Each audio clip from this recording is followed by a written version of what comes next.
chismakers, ayan, nagluluto tayo ngayon ng fish na galonggong na may tausi. Ayan, may tausi yan guys. Ayan, tausi. Pakuluan nyo siya sa tausi. So, ayan, soy sauce and vinegar and ginger. Yan lang. Ganyan lang kasimple. And then, pakuluan siya in the middle, ano?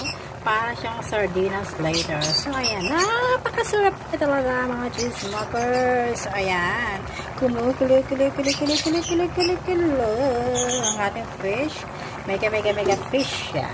Tapos, ganyan-ganyan lang siya. Ayan. Ayan. Ayan. Ayan. Original po ito. Ako po ang nagluluto nito. Malapit Chismakers TV.